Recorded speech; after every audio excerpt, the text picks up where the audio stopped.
only the whispers, this new world order. And we moved up and bought a house 2007, and then 2008 we had the crash. So I went from being incredibly shy around my team to now doing like training in front of 30, 40, 50, 100 people. I still get very nervous. Hi, and welcome to episode 1 of The Man Behind the Mason. In this episode, I sit down with Dave Haskins, who to me was just another face in the bar. What an interesting and inspiring guy with a story that I think everyone should know. But before I introduce you, I have a favour to ask. Firstly, if you enjoy this interview, then I'd really appreciate it if you hit the like button just below this video. And second, if you want to support this channel and get notified when new videos are uploaded, press the subscribe button and the bell icon. Those two simple actions will help support the channel more than you could know, and at the same time, help to show the world that there's a man behind the Mason. Thank you for watching or listening, and now, here's David. What I want to know is who is Dave? David Haskins, I'm 45. I've been living in Bristol for 15 years. Right, so where are you from originally? Bridport and Dorset. So I had my 6th digit removed at birth, and my web feet are all been taken off. Lovely, by the seaside. I don't know if you've seen Broadchurch, Yep. The TV show. So that was based in West Bay, and that's basically where I was brought up. So lovely part of the world. You weren't escaping a murder or anything? No. It's a lovely town, but it's very much it's a small town, bit more sort of retirement area. Not that many opportunities for young people. So yes, I moved to Bristol in 2007. So what was growing up like in Dorset? It was great. It was really, really good. It's one of those things, when it's on your doorstep, like the beach and the sea, you take it for granted. And that's a really good question. You just brought me back. I never thought I'd miss the sea like I did after moving to Bristol. Weston-super-Mare's all right, but it's not, for me, it's not like West Bay. So for years, if we were at school, every day on summer holidays, every day down the beach, getting chip butties and swimming and hanging out with your friends and stuff. Really, really good times. And even continuing that into like a working, when I got into my career, after work, literally go straight down the bay, take a disposable barbecue and do some food. Obviously we'd cycle down, have a couple of beers, do some fishing. Never caught anything.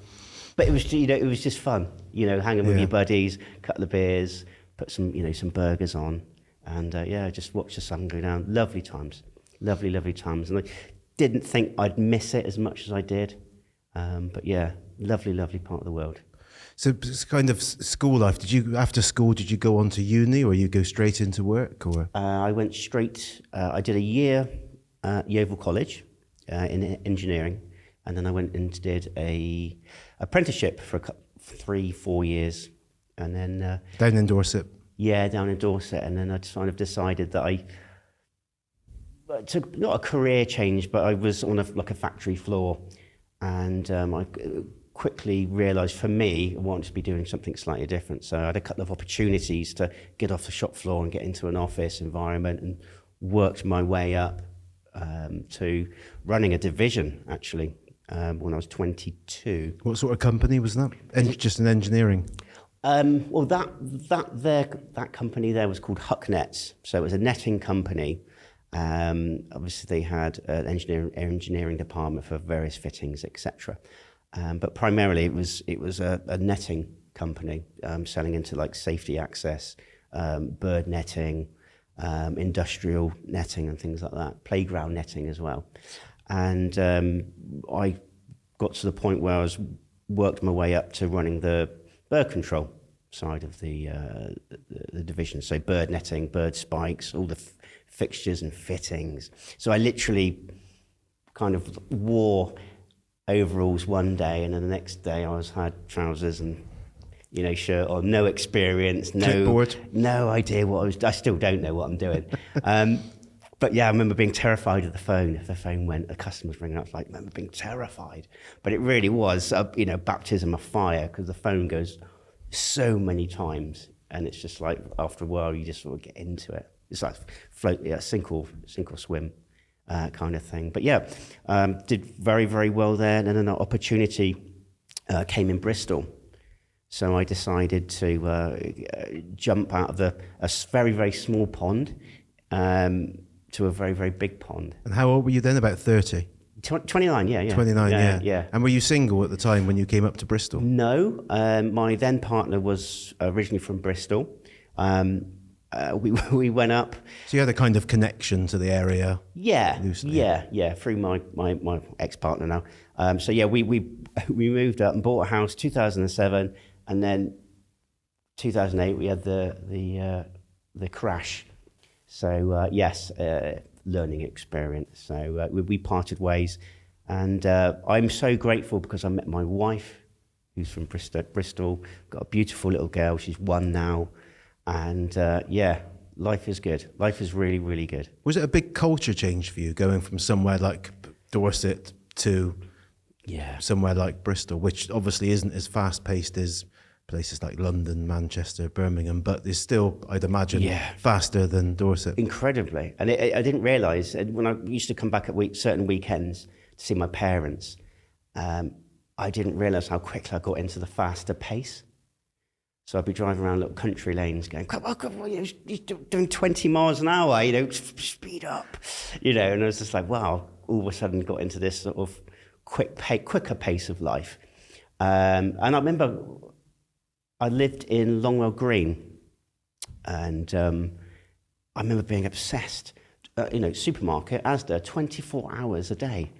And it sounds silly now, but I was like, so I could go to Asda at 3 a.m. and buy some beer, where I could buy anything. Like, yeah, it's open all the time. I was like, wow. And so very, very naive back then. But I'm so glad I did it, and every time, life presented me with opportunities to grow. And that's in my life where I felt the most, I'm not sure if scared's the right word, but very anxious because I'm doing something for the first time. I moved away from my family, all my friends, brand new job. I'd never driven to London before. And it sounds silly, 29, never driven to London, but I was all of a sudden company car, up and down the country.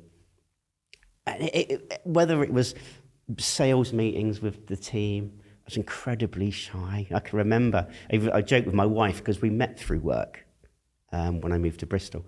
And I remember going bright red, just talking in front of the sales team. I was that shy. And I remember thinking, oh, my face is like burning. But you do more of it. And I really do thrive on pushing myself outside of my comfort zone. I think it's really important to grow as a person. It would have been so easy for me to not put my hand up. Say, I won't do that.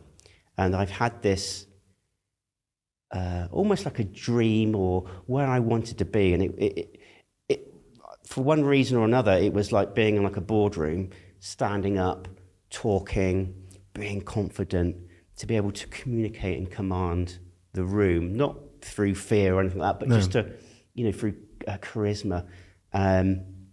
That's where I wanted to be. So I went from being incredibly shy around my team to now doing like training in front of 30, 40, 50, 100 people. I still get very nervous, but each time it gets a little bit easier. And particularly, I know we'll talk about Masonry in a minute, but particularly seeing people like yourself, Joe Davis, all the team, I can remember seeing them talk for the first time, and I was like, I want to be able to do that and talk with that calmness, that charisma. It was just like perfect, and I sort of aspire myself to, continuously trying to better myself. And again, I know we'll talk about Masonry a bit later, but that's really helped me along the road. How did you find it moving to an area with no friends? Because obviously, certainly as a young man, friendship groups, well, it's to anybody really, but friendship groups are extremely important. So to leave your, friendship group, did you have a big friendship group in Dorset? Or? Yeah, I did. Yeah, and I'm still really good friends with all my friends down in Bristol and Dorset. And it was a challenge. Everything was brand new.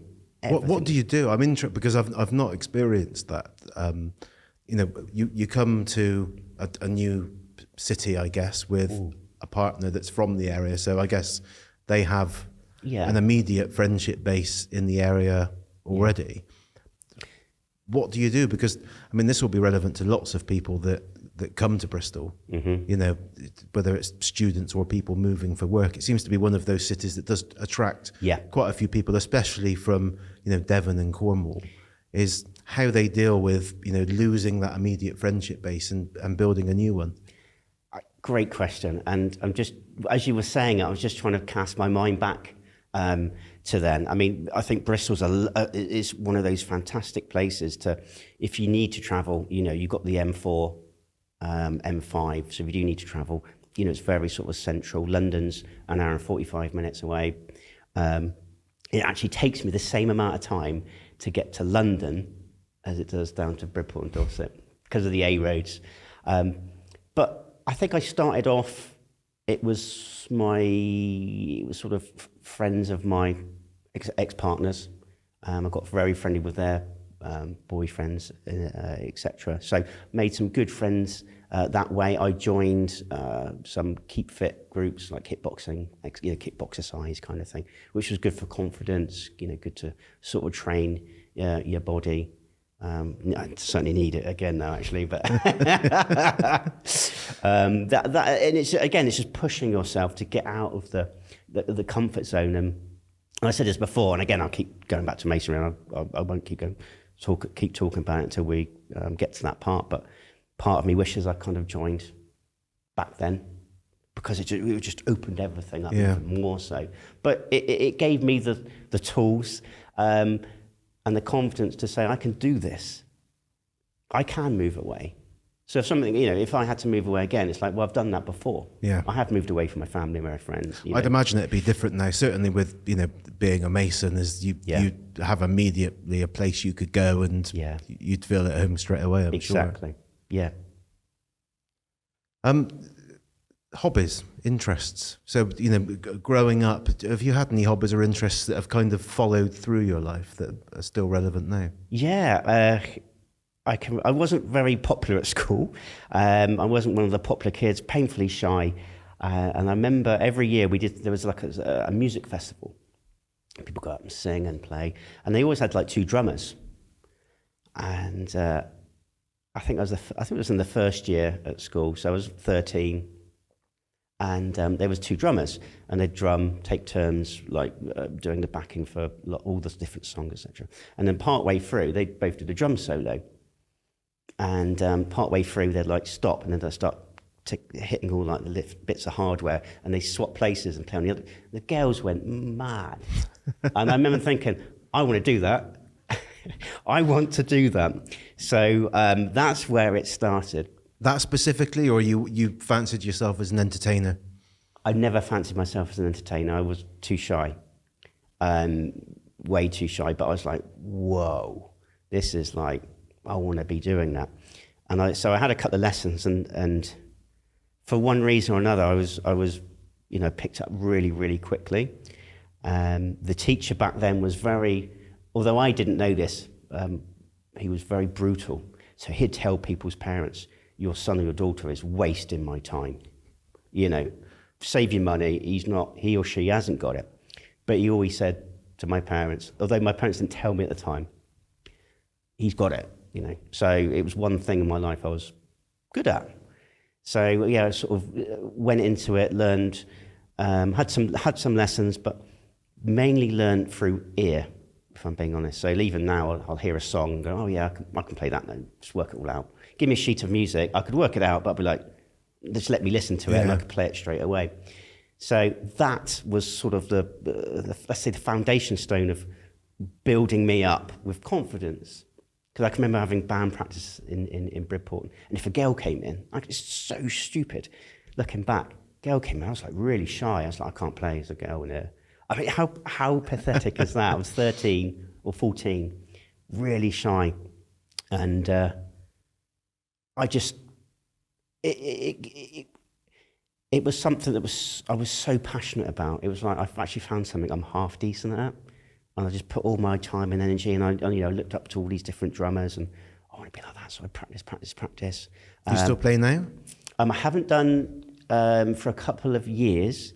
I will get back into it, but with everything going on at the moment, obviously I'm working full time. I've got I've got a side business going on, and I've got a 1-year-old and obviously a wife, and I want to keep my wife. So no drum kit. I've got a drum kit. I've got it. It's all in its cases. So. You ever been in the band? Yeah. Been in bands. And gigged? Oh yeah. All up and down the country. Wow. Yeah. So. What were they called? Or are they still going? Yeah. There was a band called Hellraiser, which is the band I was in Bristol. So again, that was another thing that I did. Met new people and. Playing drums in front of people I've never met before, and they as an audition, let's say. So it's an audition. That was nerve-wracking, but I did it, got in, and played with them for a while. They were really good. Did a lot of covers, but they actually supported Iron Maiden in Portugal. Oh wow! Yeah, before I was in the band, but really, really good. But the story was, I went from this little kid that was so shy and didn't want to play in front of people. I wanted to, but I didn't have the confidence to. Growing up, and I kind of didn't lose interest in it, but I sort of started working, and you start working, you get a bit more interested in girls and cars and things like that, and all the things that cost you money. Yeah. And I got friendly with a really, really good friend, Darren. He's like my brother. Excuse the pun. Really helped me out. He's older than me, really put his arm around me. He was older. He really brought me out my shell, completely brought me out my shell. And he played guitar. We got a band together. And again, we did a couple little shows. And I can remember walking into Bridport town with him. And I can remember thinking, God, I don't want a fancy girlfriend. I don't want a fancy car. Don't want anything fancy. All I want to be able to gig in a band. That's all I want to be doing. That's all I want to do. And I kid you not, we went into the first pub, which was called the Royal Oak, and there's a guy at the bar, Tony, very, very well known in Bridport, guitarist, been in bands for years, really, really popular band, probably the most popular band in that area. And he said to me, "Oh, Dave, you play drums, don't you?" I said, "Yeah." He goes, and not for not 1 minute, this didn't happen because of what I thought. He said, "Our drummer fell off a scaffold." And obviously that's nothing to do with what I said. But it was literally within a couple of minutes from with my heart, I was like, this is all I want. And he said, "Yeah, you play drums, yeah?" I said, yeah. He said, "We need a drummer for..." He goes, "Yeah, because he's broken his hands and stuff." And I was like, yeah, I'll do it, yeah. And I was like, "Ooh, well done." And he said, "Don't worry, you've got a couple of weeks to learn 24 songs." And I was like, "Okay, 2 weeks." I was like, "Right, okay. We've got band practice on Wednesday. Come up, bring a kit and stuff." So I got up there, went through not even all the songs. He goes, "We've got a gig on Friday." And I was like, "What?" You're straight in. Straight in. And I have to say, even though it was the most nervous I've ever been in my life, most nervous ever, got through it, did it. So again, pushing myself. And it just went, I was in that band for 5 years, and we had some really good gigs. It went from being worried to it was just, the whole thing flew. It was just so fluid. We all knew each other. It was a 3-piece band. We sort of really clicked. I suppose that's your first exposure to to an audience of any kind, really, whether that's, professionally or otherwise, is your first go at, performing something in front of people. And again, it was straight, it was relentless. I think out of the 1 year, we had 1 weekend off. And the busiest week, would be Wednesday night, Thursday night, Friday night, Saturday night, Sunday afternoon, Sunday night. So 6 gigs in a week. Because I was working as well, obviously getting money from that as well. It's like happy days. It's really good. It's just win-win-win. So anyone that wants to for me to grow is get outside your comfort zone. Get outside your comfort zone and just do it. And you'll be amazed what you can do and achieve. And I'm doing things now that I never, ever thought I would ever be able to do. Well, we'll come on to that next. So you moved to Bristol, married. How long have you been married? 5 years. I've not long had my anniversary. Oh, right. Yeah, I've got to get that right. 5-year anniversary. So I got married a little bit later in life, but I was mature enough to know I wasn't mature to get married, if that makes sense. Yeah. So again, we could all look back, but what I wanted 20 years ago was not what I'd want now. No. If that makes sense. So, And child? yeah, Alana Lily, best thing in the world. Absolutely best thing. She just absolutely melts me. And they say the best things come to those who wait. So I was 44 when she was born. So That's not too late at all, is it? No. So she's the best. Absolutely the best. And all my life, it's funny. So pushing yourself, going for these things, going for these opportunities, working really, really hard. It's amazing how things can just sort of come together. Meeting obviously with my job, meeting new customers all around the countries and making friends. Met my wife. We just sort of blossomed, bought a house.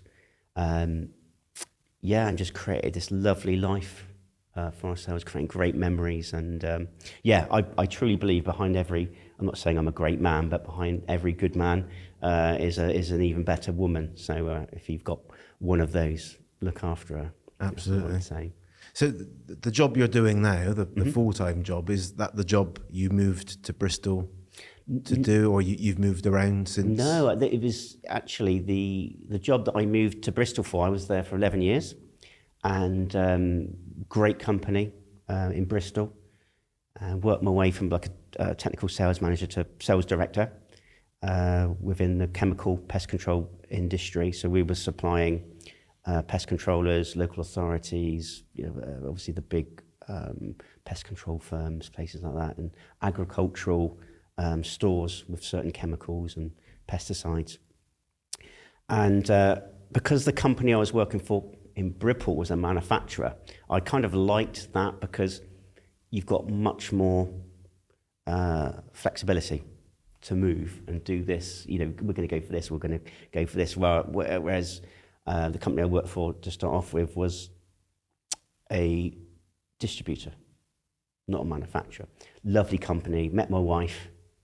I had some great opportunities and took them, and wonderful. And a job came up with a company called Bauer in London, who are a manufacturer. And it's almost like I did a full circle because my parents are from London, Ealing, which isn't a million miles away from where Wembley, which is where head office is. Yeah. And funny enough, one of the directors has a house in Bridport.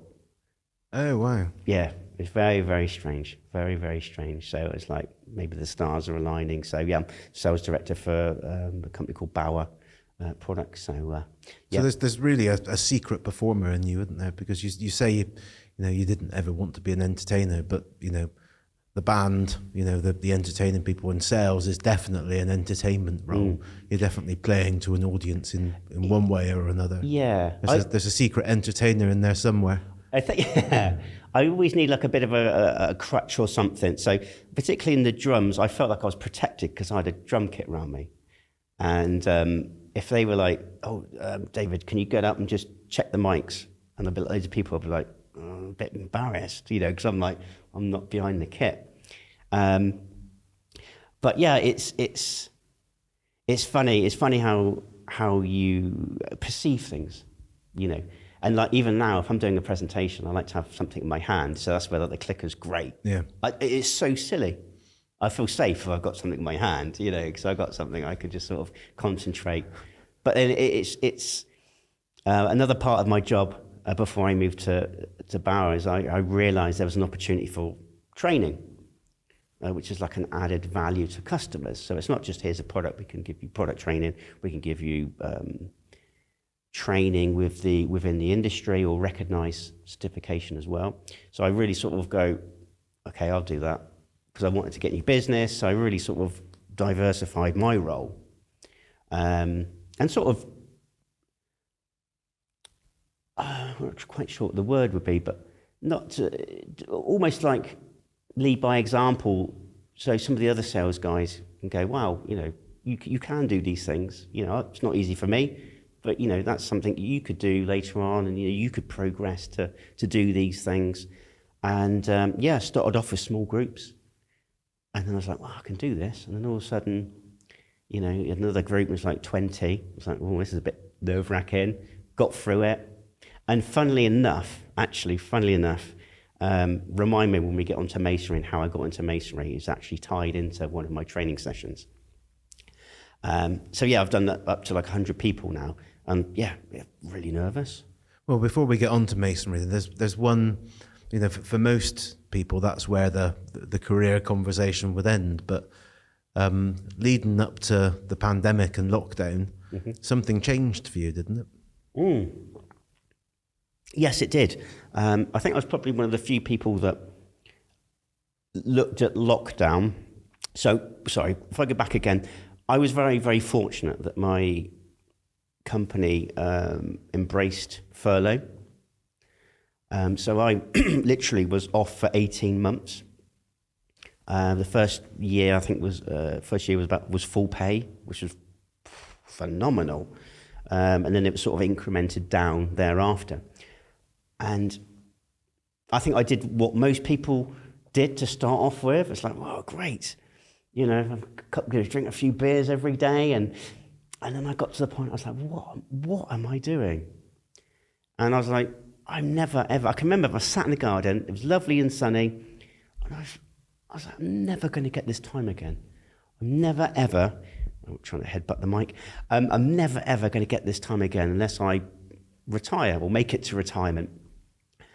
And I was like, I've got an opportunity here. And I always live by the saying, you know, turn a lemon into a lemonade. You know, what can I do? And I was like, well, what about creating a business, doing something a little bit different? You know, I've worked my way up to a point where I can talk, not particularly the best. You're doing okay. Doing okay. I'm getting there. I'm a work in progress. Always something more to learn.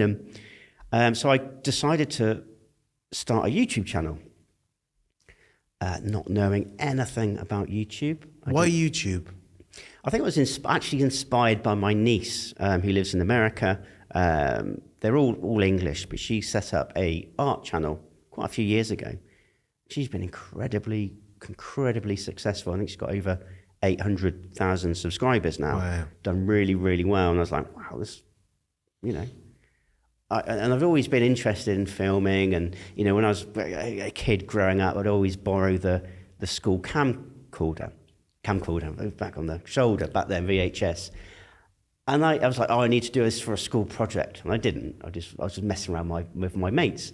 So, you know, back then, they're somewhere on the VHS, like pretending to do silly adverts and stuff and mucking around and You've Been Framed.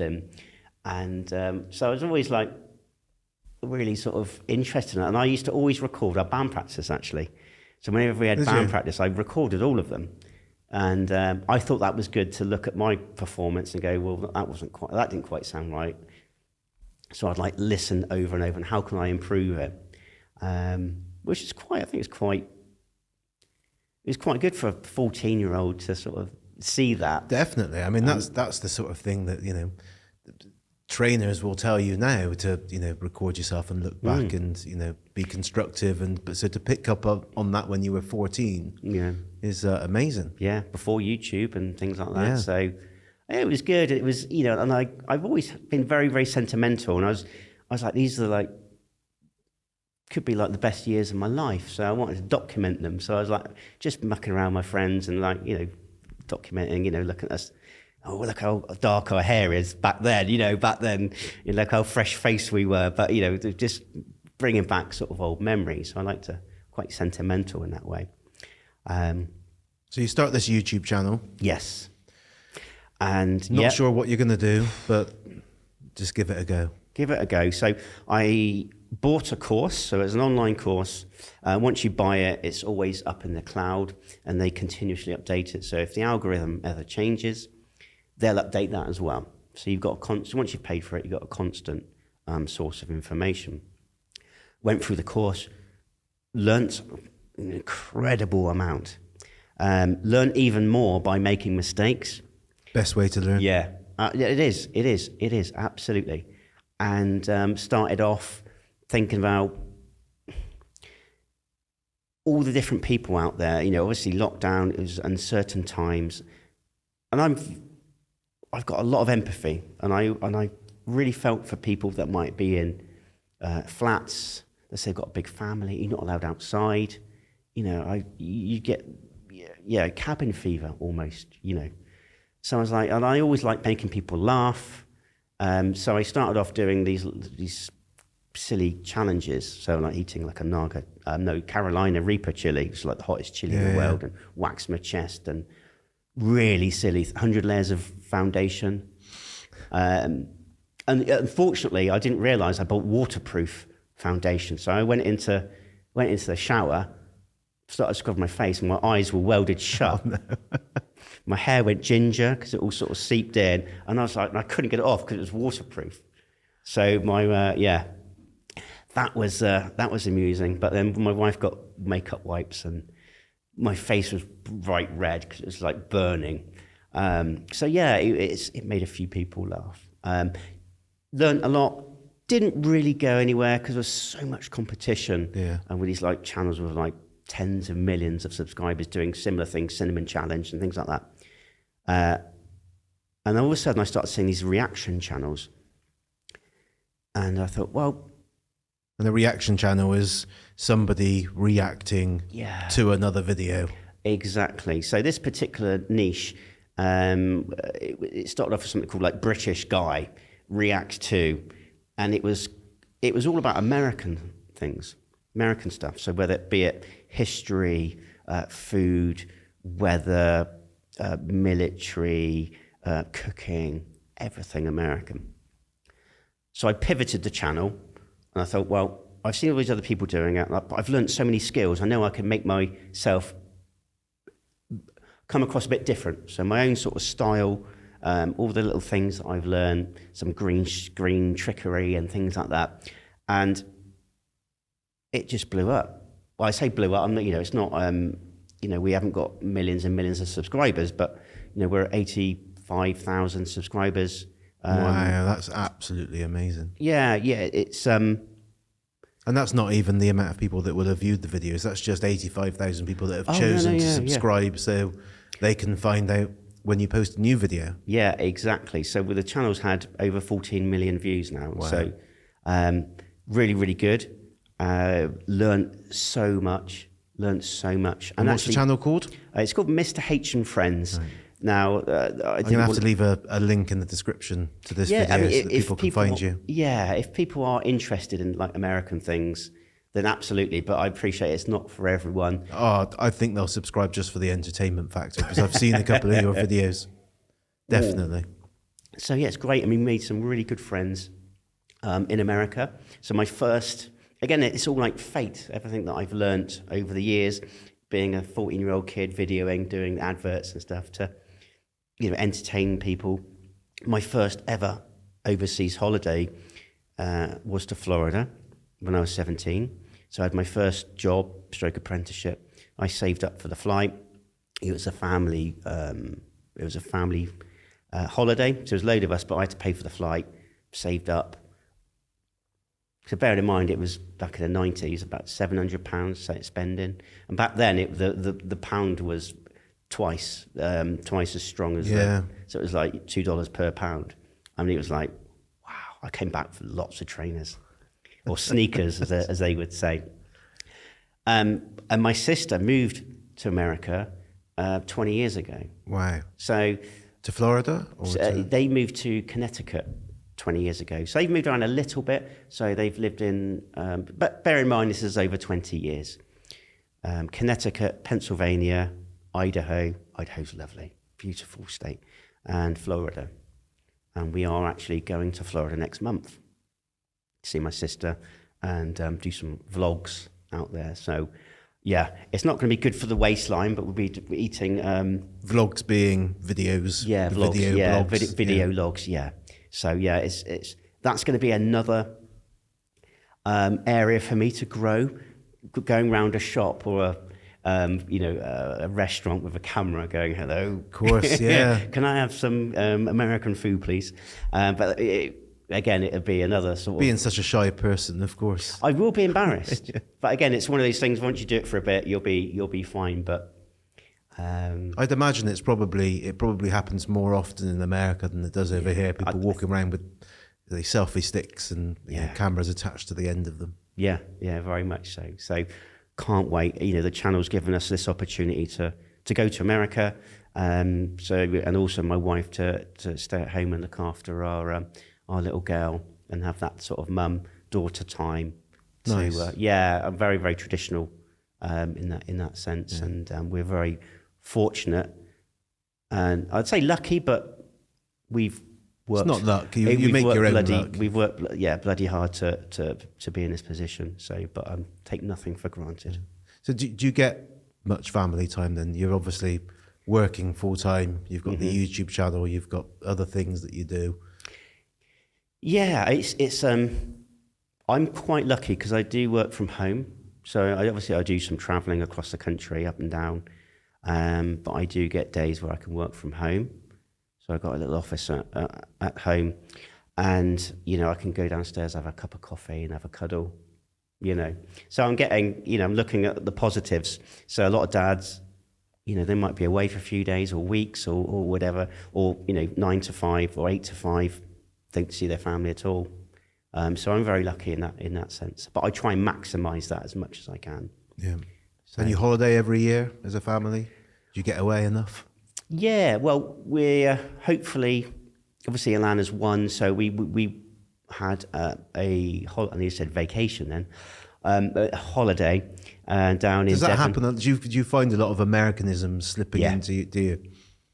Yeah, my daughter, who's 8, is she may as well be American. Really? There's so many different sayings, and again, trolley, shopping cart, trainers, sneakers, path, or pavement, sidewalk, parking lot, car park, yard, front garden, back garden, potato chips, crisps. So there's so many, and obviously along this journey, I've learned so much about America. So I've had an invested interest in the States. Again, I've been to America more times than any other country on holiday. People have always been lovely, and I appreciate there's some places that aren't so nice, but you can say the same thing over here in any country. There's always going to be that, but people have always been lovely, always had good holidays. And I can't wait to get out there again. What was your journey into Masonry then? So you've moved to Bristol, you've got your job. Yep. How long ago did you join?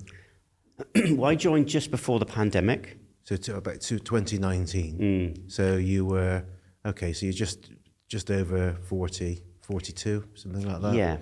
Yeah. What were you introduced? Oh, you mentioned something about the training, didn't you? Yeah, I did. So one of my customers was there, and always got on really well with him. And he called me for a coffee one day, and asked me if I was interested.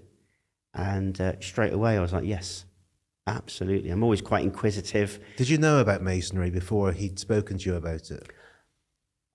Only the whispers. this new world order and holding back the Yep, the I want electric some of car. that. Yep, I'm in. Yeah, I'm straight in. I'm going to rule the world. I want it. Yeah.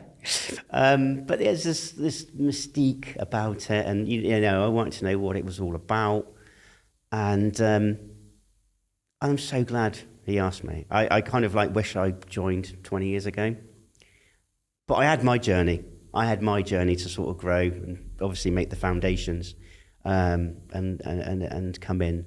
So is he Bristol based? Yes, he is. Yeah. And he's still a Mason? Yep. Right. Yeah, he's a really good friend, and introduced me, and straight away I was like, "Yep, sign me up."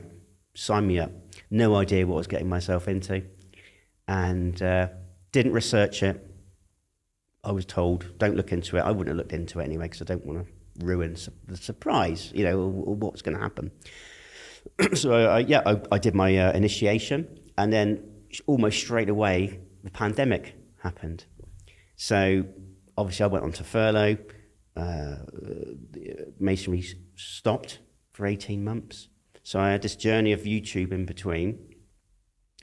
And then, we slowly came back as things started to open up. 18 months later, I did my second degree. I think it was October. November, I did my third.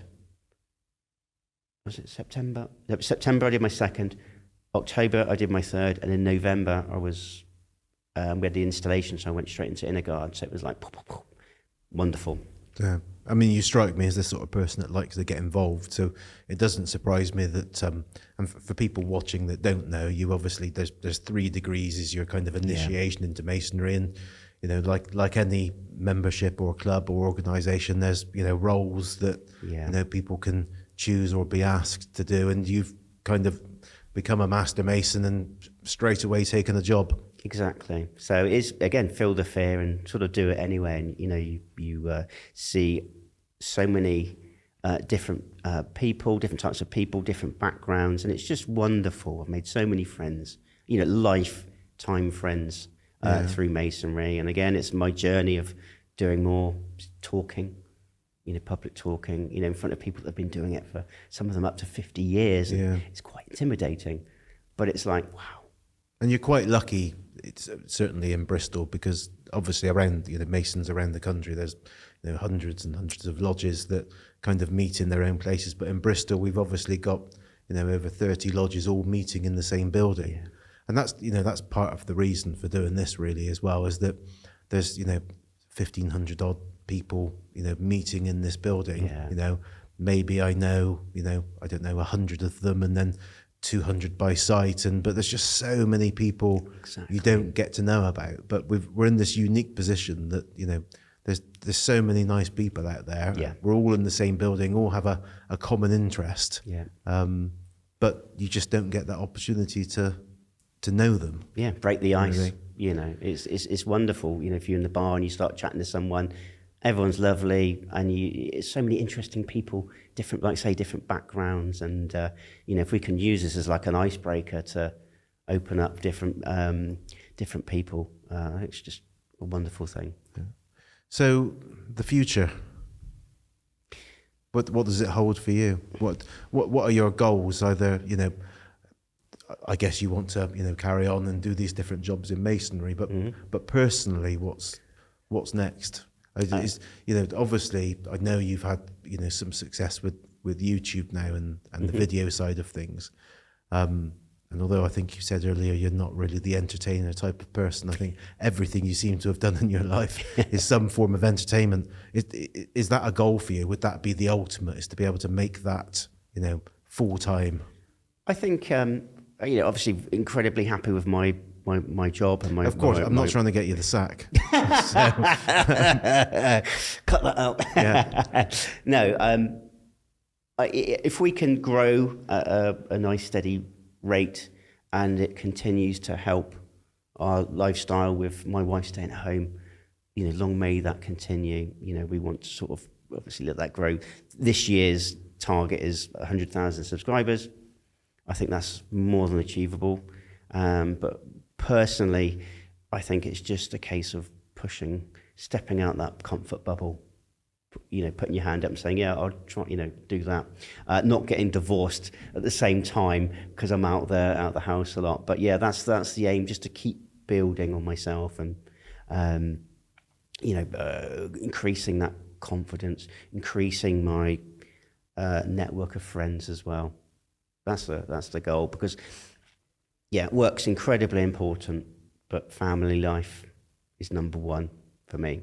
My wife and my child is number one without a shadow of a doubt. So yeah, do the best job we can, bringing up our daughter. There's no book. I think all parents know there's no book.